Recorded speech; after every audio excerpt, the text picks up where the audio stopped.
She's explaining now a statement of the Frierdiker Rebbe. The Zohar said that Oirin Sof L'maylam Adin Ketz L'matam Adin Tachlis. That God's infinite expression is beyond, endlessly beyond, as he defines it, hidden from us, removed and removed endlessly, and descends down endlessly. So till now, in the Frierdiker Rebbe's Maimah, that was explained in terms of you see its revelation, its reach, the reach, utter concealment from us, remove from us, beyond us, and you see the expression, the reach, the investure, the revelation of the Ein Sof all the way down, as we explained, in the infinite number of creations and so on, as evidence. You're a lawyer, evident or evidence? Even and maybe especially Ilam Hazar. However, that's again the reach. But the understanding till now was that Ein Sof itself is poshut and indivisible. Big news now is that in the Ein Sof itself, that's what the Rebbe is going to unpack here as the Chiddush of the Frierdiker Rebbe. There are two levels, and not only two levels, but a great distinction between them. That's shocking. So that's where we're up to. I think we finished the paragraph, right? So he established, we have to mention that he established at the end of paragraph 1 of Ois Beis that we're not talking Yechilis Taket. The level of Madrega. Did we finish the paragraph or not, friends? We didn't. Okay, so let's do that then. Move on. So he just said that now the Frierdiker is saying b'mokim echad, in one place, not its reach, but in it within itself, in Ein Sof, in God's infinite expression as it is two levels, and moreover a big difference. So let's read the Mizem movement. The intent here is not the higher level. Yechilis. What's Yechilis? Yechilis means every and all possibilities are possible. At that level, there's no distinguishing one particular trait or property over another. It's a transcendent everything and all is possible. We're not speaking that level. Now, what's the Yechilis? Shebicholta leided ol izgalus, shebicholta shalei leided ol izgalus. The translation. He can descend and be revealed, or not descend and not be revealed. That's the only Yechilis. The answer is yes. After the post-fact, post-God, as we said yesterday, the day before, we need to always have this in the background of every discussion we're having about the Almighty. God Almighty is also a description, mind you. God, Atmos, beyond. And there's nothing more to be said then beyond. We can't say anymore. But he made these decisions, this critical decision. It's one essential decision. So that means, as we said, a binary, fundamentally binary system. There should be a system and a binary system. Where do you see it's binary? Because if you say tachten, I mean there's an alien. That's why the Yechilis, therefore, is, if we're going to speak about Yechilis in our terms, we don't know of anything other than positive and negative, because that's his divine choice. There's infinite and finite, and then there's endless, kavayochel, finite components, and within infinite there's also it's relative. It's very nuanced, not just too binary. But it all comes down to binary. It always comes down to bli gvul and gvul. Manifesting endlessly. So at the Yechilis level, the point is you can't speak about two madrekas there. It needs to be appreciated. Yechilis is also a decision. It's a decision of Atmos to give rise to this essential level of Yechilis. Why? Yechelis is not synonymous with Atzmos. You want to tell me why? Why not synonymous? God can do anything. All possibilities. Anything is possible. By anything, we mean that which we know of in our created reality post facto, or totally beyond that we have no concept of because it doesn't exist, because it didn't choose to manifest that way. What I'm saying is, this requires further explanation, but the inconceivable, friends, is inconceivable. Anything we conceive, anything we imagine, as wild and as it's only because we're playing on a reality that does exist. You cannot conceive that which fundamentally does not exist, period. It's not entertainable. Anything we can entertain is because it exists in some way. You can play with it and distort it, manipulate, and come up with flying saucers, which once upon a time was impossible and no longer. Any science fiction, any crazy whatever, it's the human mind. It takes what exists and just plays with it in horrendous ways sometimes, or very creative ways. But if it doesn't exist, period, it cannot be conceived of or entertained. So again, we're all living in the post-reality, that they wished in this ave and did it betachtonim. So what exists is, it's all built on this binary system of yes and no, light, revelation, gvul, bli gvul. That's the reality. So you tell me, therefore, why yecheles, which is lahoyer, shalei lahoyer, why is that on atzmos? Why can't we peg that atzmos? Eibishter could. You just got the answer. Because yecheles lahoyer, that's already a gather, that's already post-decision. There's the Indian of concealment revelation, and I could do either. But it's already haskama. There's already muska, means already a given before the yechelis will express itself, that there's a yechelis in this way or that way. And it's atzmos, there's nothing. So you have to remember, it's all post-decision. As deep as we're going, it all starts with the inexplicable, because nothing justifies God doing anything. Decision of in this ave dire betachtonim. And therefore, everything now follows in, quote unquote, a logical progression so that you and I can appreciate it. So, yechelis is already a darge, taka, compared to atzmos. It's etzem compared to the levels that it will produce. But at the level of yechelis, in seichel, you can appreciate, you cannot identify their two levels. He could do anything. That's one truth. So when the Fidik Rebbe says, in explaining the Zohar, that Oirin Sof Lamata Mata Lamain Madin Ket Matan Tachlis is two levels, Yesh Hefesh Gol B'nei, that's already a level lower than Yechelis. It's not Mo'er. Yechelis is even way higher than Mo'er, because Mo'er has to illuminate. Mo'er, luminary, means that its presence must be known or could be known, because it manifests.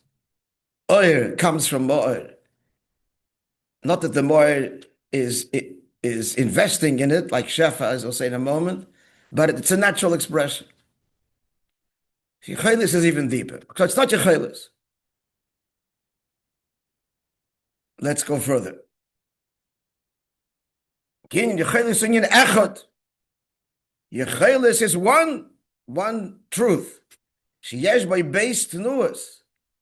There's two movements in which it could Yechelis can express, but it is one. Already we're getting here. He's acknowledging this tnua, but not darga. I'm asking, why is there tnua? Tnua means, not to translate, but tnua means it's really a movement or an inclination.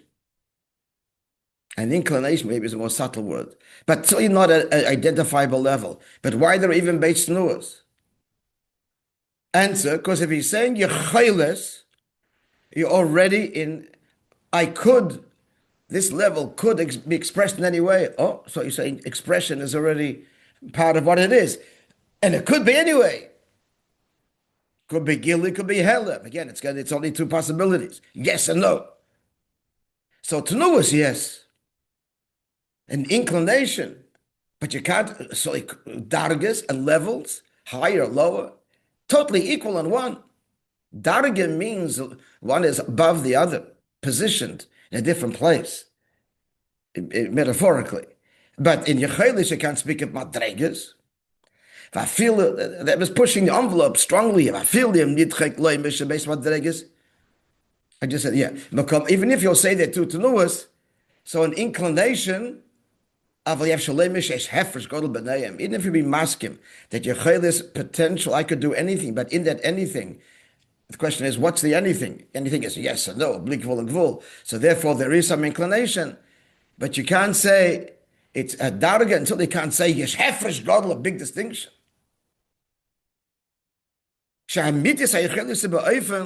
True possibility means sheyachol kach v'yachol b'efen hafchi b'shov. It could do one or its opposite, yes or no, equally.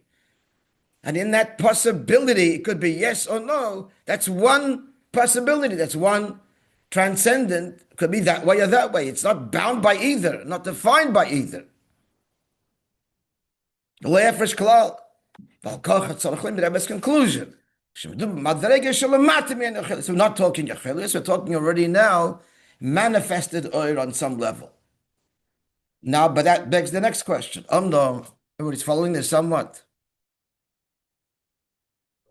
Yeah, guys, Zoom. You're all frozen. Yechelis. It could be yes, could be no. I don't know. Looking at you, I have no idea.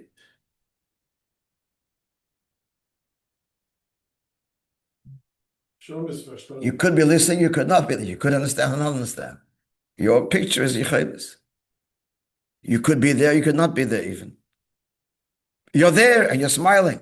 You're good, okay. In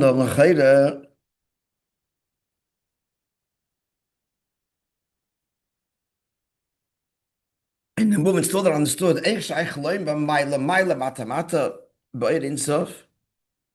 but how could you still say in the infinite light, talk about high and low? In that madrege, it's a contradiction in terms. Infinite means there's no high and there's no lower. Then he led me to the question. The Piddush Ein Sof in identifying what is meant by this term, which the Mekubalim use.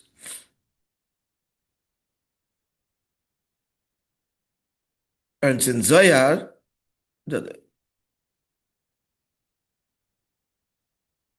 Tikkun Zohar, that's the earliest source of this language of Ein Sof.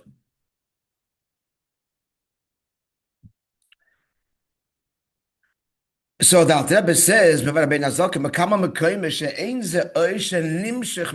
do not mean, Ein Sof does not mean a power, a divine revelation that's drawn from the infinite one.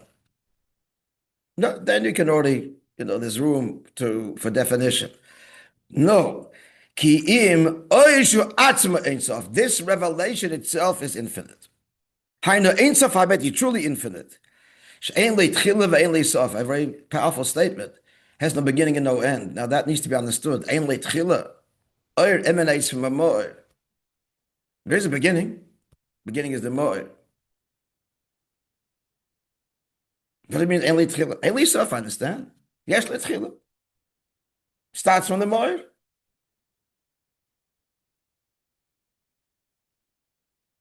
Anybody? I take some more coffee.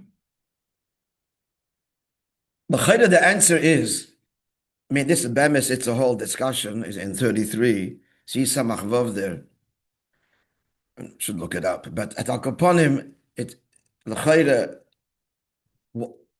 what are we talking about? The McGill student is sitting here again, the Parnavitch Talmud, Oir, light. Are you talking light? No, you're talking godliness. Okay, it's a metaphor. It's a metaphor. And so this explains a physical light is not just a marshal, it actually devolves from Oir Ruchni. Famous, there's a couple of tzichas on this of the Rebbe, the Mile of Oir. Not stam a marshal, take it from Elam Hazar. which is why, as I've mentioned many times, science is still like grappling with oil, and you can't pin it exactly. What is light? All kinds of theories. And how it is it a wave? Is it particles? Is it because it taka is physical light in Elam Haza is the one thing that expresses Blikvul the most transparently. We see Blikvul in a different number of atoms too, but in the most transparent, it's megal all of its properties. Akoponim. So I'm asking a question. Ein leitchila has a beginning. Beginning is the moed. The answer is, what is oir? What do you mean by oir? Means the revelation of the truth of God. That's what it means. So the oir is revealing that God has a beginning. Push it. What's the oir saying? The oir reveals it has no property of its own. It just reveals what is.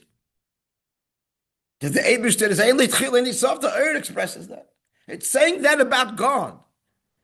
Or to rephrase that, and even simpler, like we're getting down to ground zero. What is going on?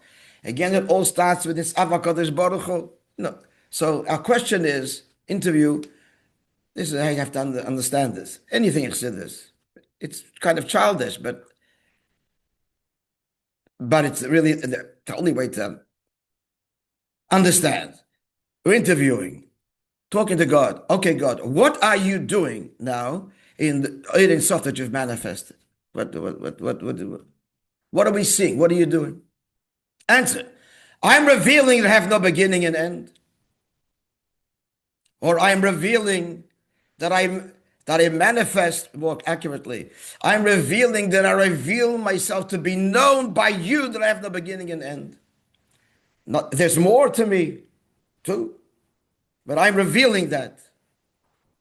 I'm choosing, even more accurately, I'm choosing that you should know at the highest level that godliness has no beginning and end, and that's an important statement now. The first thing you need to know and appreciate how I and my revelation is utterly beyond you. Because you have a beginning and you have an end. Miss Atzmos is even high, but this is the decision of Atzmos to reveal himself, that we should know that Eibishter totally beyond us, the beginning and no end. The Oy reveals that. Because Oy reveals what is. As I've told you, I repeat again, there's two paths in the Mashpir about Oy altogether. The vast majority, as far as I didn't interview them all, understand Oy classically as a source and light, finished. And every marshal is a light source, whether it's Chassidus uses that. Then there is, I don't understand it. I have a different understanding, and there are some that also agree that it's a little bit more subtle than that. It is light, but we're not. The moyer doesn't have to be a luminary. I'm looking at this. What's in my head? The phone? The oil bouncing off the phone. The moyer is, in this case, is the source of the light that's reflecting and entering my eyes, and I'm getting the image of, that's the moyer. This way of understanding it helps a lot, because you say, moyer, it's completely bottled. The image I have is absolutely the thing. But when it sits here, I don't have it. All I have is a ha'ara, the etzem, as opposed to shefa. Shefa would be when I touch it and I feel the vibrations, the energies of the phone. You say in a minute. The oid is, when it sits there and I'm looking at it, the mile of oid is, it's absolutely faithful rendition. There's no obstruction in my eye, everything is working, of the phone. Dovuk mein amoir. It's dovuk. When I do this, we can't see it anymore. It only exists dovuk. It's mein amoir. It faithfully conveys exactly what is. So the oir of the Eibishter is conveying faithfully what he wants it to convey about him, that I have no beginning and no end. That's the oir himself. All to get to the Rebbe's question. So how can you talk about dargas? It's revealing the infinite God, the boundless God. Let's continue. Vim Kain, now the number 33 in the text. Leishai Beichluki Dargis to Mailu Mata. The Eid itself is revealing the true infinity of the Eibishter. No beginning, no end. Beyond high, beyond low, beyond Madregas. How can the Frierdiker Rebbe teach the Zohar? It's a kash on the Zohar, but especially as the Frierdiker Rebbe says it. Hefresh Godel to Madregas. Because you can learn the Zohar as not talking about the Eir itself, but again, the reach of the Eir. But no, the Frierdiker Rebbe says that what the Zohar says, Eir itself, Lamayla, the Ketz, Matentachlis, is not talking about it's where you see it manifest, but in its own darga. The Rebbe is saying, dargas, okay, it's not Yechelis, but it's still Eir itself, says the Alter Rebbe. En Litchila, en Lisav. How can you speak about dargas? Yeah, that's the question. Look at dargas, the Milo Mat, surely. We're clear on the question, more or less. For Yuvanapib, yes. Yeah, Yuvanapib. Bir Rabbein Hazokin. So, we'll start this by prefacing the Alter Rebbe's explanation, which begins with the words, Lahavin inyan eirin safa shel achraf. No, I'm sorry. Oshel achraf means in the later Maimori. So, the understanding of eirin saf in that Maimer and the Maimorim that follow it, and he says, she'eirin saf nikra shpas hakoyach v'chayis mimenu yizborech. Eirin saf means the life force energy that comes from Hashem. With this infinite power, he can enliven endless worlds, endless creations. That's the Ein Sof property. The Ein Sof property is that is an infinite revelation that can produce endlessly worlds, creation. However, the other caveat limitation is the Nikra Oir, we're talking Oir V'loi Shefa. Shefa, again, is the substance of the mashpia. Oir is, as implied, the mo'ir doesn't have to work to produce oir. It just naturally. Number one. Number two, as we said before, moments ago, when you're relating to something because you see it, because of the light, you don't have the substance itself. It's only a ha'od. Whereas shefa, give me a morsel for shefa. Huh? Water. Mayim. Yeah, okay, water, yeah. Water that comes down, even though it trickles down at the end of the process, but that's the mahus hadov, it's actual water itself. If you recall, we learned this koyach, the shefa, koyach, and oil, 3 dargas. Remember, we have a whole lot of difference in that. Throwing something, it's koyach. You get weaker or you get stronger. But you're changed by the movement, and it's your piece of you that's wrapped around the stone. It's left you. Okay, 3 dargas, but he's only talking 2 dargas. Oil versus shefa. So shefa is the Moishe we gave the mashpia. There's 2 ways to affect your environment: oil or shefa. Simple. Oil is you just are chosid. You're just doing your thing and you're radiating inspiration, not even though you're being seen and people are seeing you. You're not engaged in any conversation with anybody. Shefa means you're engaged in conversation, getting into the world, and therefore you're going to be affected by what? By the encounter. That's hashpah. Or even a teacher, hashpah. More subtle. He's getting down to the world of the Talmud and investing in them and using their language. It's hashpah. As opposed to oir is he's learning himself and someone's listening and maybe he picks up something. That's oir. So here he's saying that oir itself is not shefa, but it's oir. Let's go further.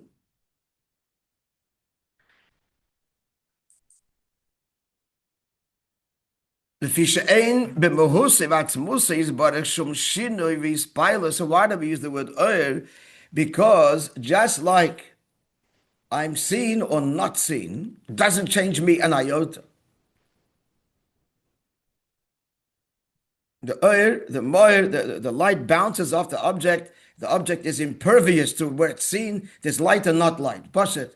The phone, whether there's the light on this room or not in the room, absolutely changes nothing about the phone. The light is on. Now I see the phone. Doesn't change.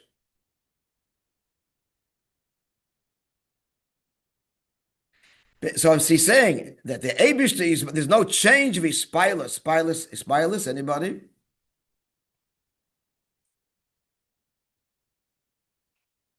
Nice word for spilus. The word is pu'ula, effect. There's no effect. But different than shinui. Shinui is deeper. Spilus is more external, but there's no spilus. No reaction. Unchanging from the fact that from his oil, this reflection of him, he creates. Like the light that comes from the sun. So again, if there's clouds blocking and the light doesn't reach, it's unchanged completely. At any point that the light's obstructed does not affect the sun. The sun is the sun. It emanates effortlessly and is unchanged by the recipient, whether it illuminates or doesn't illuminate. Also, another moshel, when the neshama comes into the body, memela aguf nasachai. The neshama doesn't have to work to make the body alive. The body is naturally alive because the neshama radiates life. If it's happens to be in the body, so the body comes alive. He doesn't have to invest himself and be involved with the body to enliven it. Al derech shefa, hashpah does. Hashpah means you've got to be invested and tailored. It's in a give and take. It's a whole process. But naturally illuminates whatever it illuminates. So the neshama comes into the body's alive. Okay, that's sort of beer because neshama becomes actually fused with the body. But that's the Eibush is doing. But once it's done, since the neshama is life, the body's alive. So therefore the neshama, the nefesh level, this lowest level that fuses with the body, is a moshel ha'oid v'ha'ora. We're talking about the level of the nefesh that already has tariyah koiches, etc., already has all of this. So when it comes into the body's alive. Because it's energy, it's pure energy. And no, it's effortless. To make the body alive is effortless. If it's in the body and the neshama is life, and it's now fused with the body, that's God's doing, this fusion, that's God's doing. That's huge. Big chiddush. But once the fusion happens, that the body is naturally alive, of course.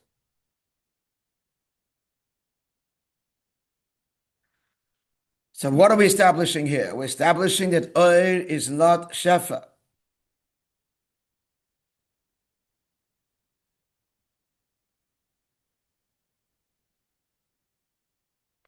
On some level, what oil means is, what God, what are you doing is. So what's happening now? What's happening now is God is saying, you cannot know me, experience me, but you can know about me what I've chosen you to know about me. That's what oil is. And what am I telling you about me? That I'm manifesting infinite koyach, ability, ein li tchila v'ein li sof. But that's about me. That's oil. Again, when I look at the object, I don't have the object, but I have everything about it. But the chef of it, the mitzias, the behus, no. Maybe it's just beyond us. But you can know about me. That's what I want you to know. That's what oil is saying. Let's continue.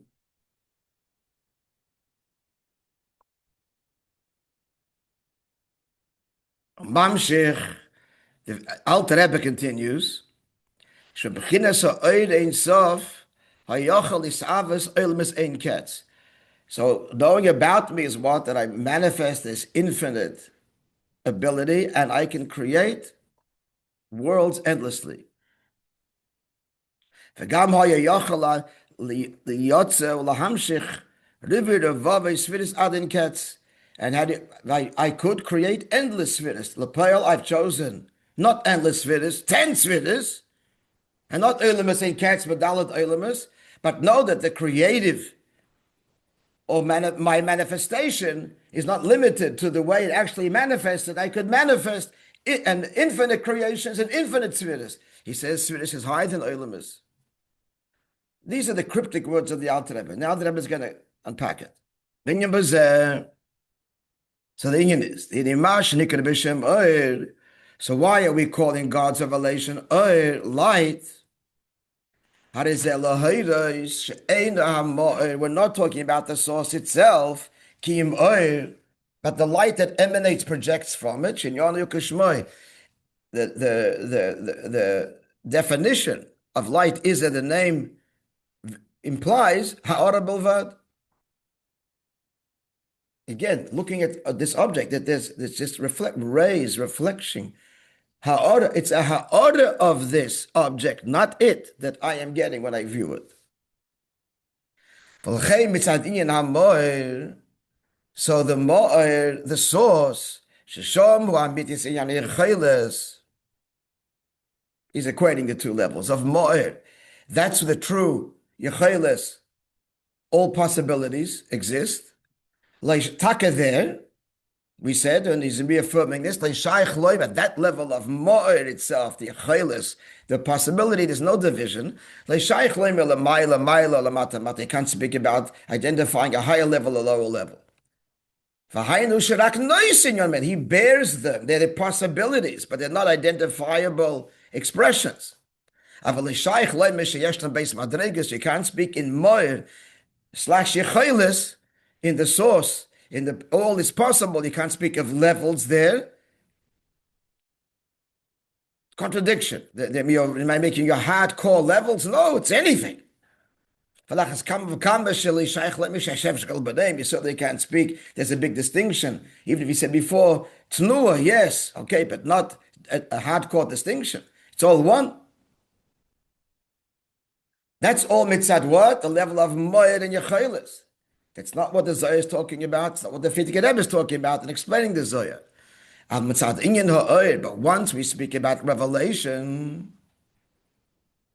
so if we're speaking mamish about revelation, implicit there is yes and no. So there are two dargas and a huge difference between yes and no. Once we're speaking revelation, using Yal Moshe, maybe crude. So I'm seeing it. Turn the light off, I'm not seeing it. The object is still here. But it could be seen or not seen. So that's a big difference in Ur. In Ur, we can speak about these two different levels. Because revelation implies not revelation.